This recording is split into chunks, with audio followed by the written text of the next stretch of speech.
Hello student, welcome in my another video. আজকের ভিডিওতে আমরা জেনপাস ইউজি 2025-এর যে এক্সপেক্টেড কাট অফ সেটা নিয়ে বিস্তারিত আলোচনা করব। তো তোমরা পুরো ভিডিওটা অবশ্যই মনোযোগ সহকারে দেখবে। তোমরা যারা আমাদের চ্যানেল নতুন, তোমরা চ্যানেলটাকে অবশ্যই সাবস্ক্রাইব করে দেবে। এই চ্যানেলে আমরা জেনপাস ইউজি, এএনএম, জিএনএম, এসএমএফ, ডব্লিউবি এই সমস্ত এক্সাম সংক্রান্ত বিভিন্ন গুরুত্বপূর্ণ আপডেট দিয়ে থাকি। তাই তোমরা অবশ্যই চ্যানেলটাকে সাবস্ক্রাইব করে দেবে এবং তোমরা আমাদের হোয়াটসঅ্যাপ গ্রুপে জয়েন করতে পারো। ফার্স্ট কমেন্টে হোয়াটসঅ্যাপ গ্রুপের লিঙ্ক দেওয়া থাকবে। তো এবার চলো আমরা ভিডিওটা শুরু করি। তো দেখো, এবছর যে আমাদের জেনপাস ইউজির যে এক্সপেক্টেড কাট অফ, ঠিক আছে, দেখো কাট অফ অনেকগুলো ফ্যাক্টরের উপর নির্ভর করে। প্রথমত মানে তোমার যে কোশ্চেনের লেভেলটা কেমন, ঠিক আছে, কোশ্চেনের লেভেল কেমন তার উপরে কাট অফ নির্ভর করবে। তারপরে কতগুলো ক্যান্ডিডেট পরীক্ষা দিচ্ছে তার উপরে নির্ভর করবে কাট অফটা, ঠিক আছে। তারপরে তোমাদের টোটাল কতগুলো সিট আছে, গভর্নমেন্ট, প্রাইভেট, ঠিক আছে, সেগুলোর উপরে কাট অফ নির্ভর করে। তো এগুলো হচ্ছে কাট অফের ফ্যাক্টর। তো এবার দেখে নাও, আমরা প্রথমে দেখি 2024 সালে মার্কস ভার্সেস র্যাঙ্ক, ঠিক আছে, মানে 2024-এ যে র্যাঙ্ক আর মার্কসের যে তফাৎটা সেটা কীরকম ছিল। দেখো 2024 সালে 78 মার্কসে 7 র্যাঙ্ক হয়েছিল একজনের। আবার দেখো 70 মার্কসে হয়েছিল 60 র্যাঙ্ক, 65 মার্কসে 200 র্যাঙ্ক, আবার 60 মার্কসে এসেছিলো 514, 50 মার্কসে এসে 2535, 45-এ দেখো 5010। এবার দেখো তোমরা লক্ষ্য করো, 50 থেকে 45 মানে এই 5 নম্বরের ডিফারেন্সে দেখো এখানে প্রায় 2500 ক্যান্ডিডেট এর মধ্যে ঢুকে গেছে, বুঝতে পারছো। মানে এখানে প্রায় 1 মার্কসের জন্য 500 করে ক্যান্ডিডেট এখানটায় চলে গেছে। তো এখানে কম্পিটিশানটা বুঝতে পারছো কীরকম হাই। তারপরে দেখো ঠিক 44 মার্কসে দেখো 5700, 43 মার্কসে 6400। তো এখানে দেখতে পাচ্ছ প্রায় এক নাম্বার করে জন্য, মানে একটা করে মার্কসের জন্য এখানে প্রায় 6 থেকে 700 জন স্টুডেন্ট এখানে ঢুকে যাচ্ছে।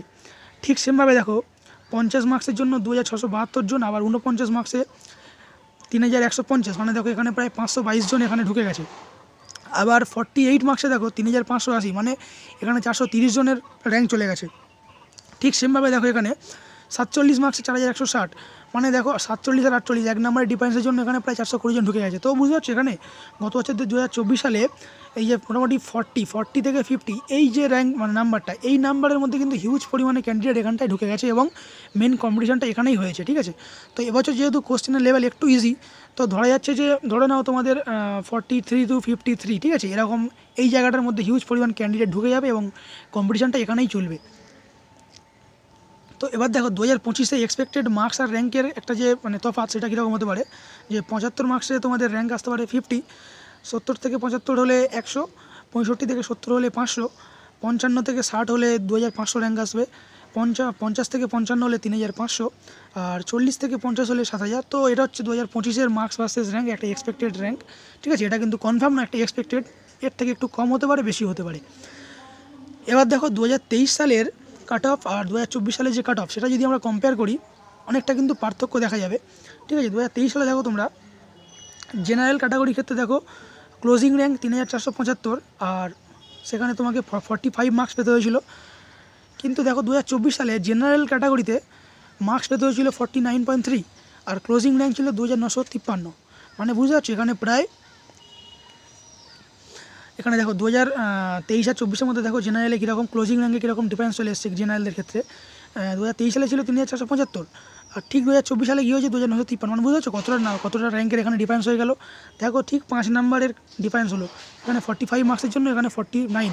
ঠিক সেভাবে দেখো ওবিসি এদের ক্ষেত্রে 41.5 ছিল 2023-এ, আর 2024-এ দেখো 46.5, মানে পুরো 5 নাম্বারের জাম্প। ঠিক সেমভাবে দেখো ওবিসি বিদের ক্ষেত্রেও সেম হয়েছে। যারা ইডব্লিউএস ছিল ওদের ক্ষেত্রে দেখো 39, আর ওবিসি ইডব্লিউএসদের ক্ষেত্রে দেখো 2024 সালে 43.9। মানে বুঝতে পারছো এখানে প্রায় প্রত্যেকটা ক্যাটাগরিতে 5 থেকে 4 নাম্বার করে জাম্প হয়েছে। ঠিক সেমভাবে দেখো এসসি ক্যাটাগরির ক্ষেত্রে ক্লোজিং মার্কস ছিল 44, আর 2024 সালে দেখো 44.3। 2023 সালে দেখো এসটিদের ক্ষেত্রে ছিল 28, সেখানে 2024 সালে হয়েছে 34.5। তো মোটামুটি 2023 আর 24 সালের মধ্যে দেখা যাচ্ছে যে প্লাস 4 থেকে 5 নাম্বারে একটা ডিফারেন্স চলে এসেছিলো কাট অফের মধ্যে। তো এবার যেহেতু তোমাদের 2025-এ এক্সামের কোশ্চেন একটু ইজি হয়েছিল, তো একটা গেস করা যায় যে 2025 সালে যে কাট অফ সেটা 24 সালের থেকে ধরো প্লাস 3 থেকে 4 নাম্বার, ঠিক আছে, 3 থেকে 4 নাম্বার এরকম একটা ডিফারেন্স চলে আসবে কাট অফে।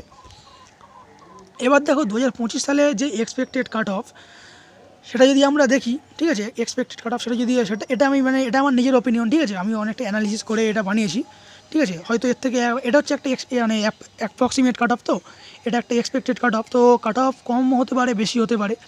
তো এবার তোমরা এখানে দেখো কাট অফটা মোটামুটি কীরকম যাবে। জেনারেল ক্যাটাগরির ক্ষেত্রে যারা বিএসসি নার্সিং করবে, ঠিক আছে, জেনারেলদের ক্ষেত্রে 53 থেকে 57 এরকম মার্কস পেতে হবে। ওবিসি এদের ক্ষেত্রে 48 to 52, ওবিসি বিদের ক্ষেত্রে 50 to 54, এসসিদের ক্ষেত্রে 45 to 49, যারা এসটি আছে তোমাদের জন্য 41 থেকে 43, ইডব্লিউএসদের জন্য 46 to 50। এটা হচ্ছে যারা বিএসসি নার্সিং করবে তাদের জন্য। এবার আমরা যদি প্যারামেডিক্যালদের ক্ষেত্রে দেখি, জেনারেল ক্যাটাগরির ক্ষেত্রে 58+ পেতে হবে, এটা হচ্ছে সেফ জায়গা। ওবিসি এদের ক্ষেত্রে 55, ওবিসি বিদের জন্য 57, এসসিদের ক্ষেত্রে 49, এসটিদের জন্য 42 আর ইডব্লিউএসদের ক্ষেত্রে 48। তো এগুলো হচ্ছে তোমাদের সেফ স্কোর, ঠিক আছে। আমি এখানে অনেকটা মানে একটু করে বাড়িয়ে র্যাঙ্কগুলো মার্কসগুলো দিয়েছি। তো এটা তোমাদের অ্যাকচুয়ালি সেফ জায়গা, ঠিক আছে। মানে যদি তোমাদের এই জায়গাতে নাম্বার চলে আসে তাহলে তোমরা একদম সেফ জায়গাতে থাকবে। এবারে দেখো, যখন তোমাদের অ্যাকচুয়াল যখন মানে মার্কস বেরোবে, তোমাদের যখন র্যাঙ্ক আসবে, তার সাথে এখানে একটু মানে 19-20 পার্থক্য হতেই পারে, ঠিক আছে, কারণ কনফার্ম তো কখনো কাট অফ বলা যায় না। তো এই হচ্ছে তোমাদের মোটামুটি 2025-এর কাট অফগুলো থাকবে। এবার দেখো, যারা প্যারামেডিক্যাল, ঠিক আছে, যারা ধরো প্যারামেডিক্যালে তোমরা কাউন্সিলিং করবে, প্যারামেডিক্যালে কাউন্সিলিংয়ের জন্য একটা মিনিমাম ন্যূনতম মার্কস পেতে হয়, তবেই তুমি কাউন্সিলিংয়ের জন্য এলিজিবল হতে পারবে। যেমন 2024 সালে 23 পয়েন্ট সামথিং এরকম একটা মার্কস পেতে হয়েছিল, তবেই তারা প্যারামেডিক্যালের জন্য কাউন্সিলিংয়ের জন্য এলিজিবল ছিল।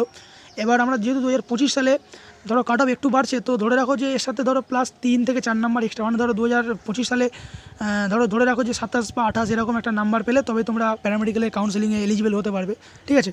আর এখানে যেটা বিএসসি নার্সিং, এটা তো মেয়েদের জন্য, ঠিক আছে, এখানে সমস্ত মেয়েরা এখানে পার্টিসিপেট করতে পারবে, আর প্যারামেডিক্যালের ছেলে মেয়ে উভয়ই এখানে পার্টিসিপেট করতে পারবে। তো এই হচ্ছে আজকের মোটামুটি ভিডিওটা। তোমরা যদি ভিডিওটা ভালো লাগে অবশ্যই তোমরা লাইক করে দেবে, চ্যানেলটাকে সাবস্ক্রাইব করে দেবে, আর তোমরা আমাদের হোয়াটসঅ্যাপ গ্রুপে জয়েন করতে পারো, সেখানে তোমরা আরও গুরুত্বপূর্ণ আপডেট পাবে, ঠিক আছে। তোমাদের কোনো প্রবলেম থাকলে সেখানে তোমরা বলতে পারো, আর তোমরা এই ভিডিওর কমেন্টে যদি তোমাদের কোনো কোশ্চেন থাকে ভিডিওর কমেন্টও তোমরা অবশ্যই জানাবে। তো আজকের ভিডিওটা এই অবধি, দেখা হচ্ছে একটা নতুন ভিডিওতে। ধন্যবাদ।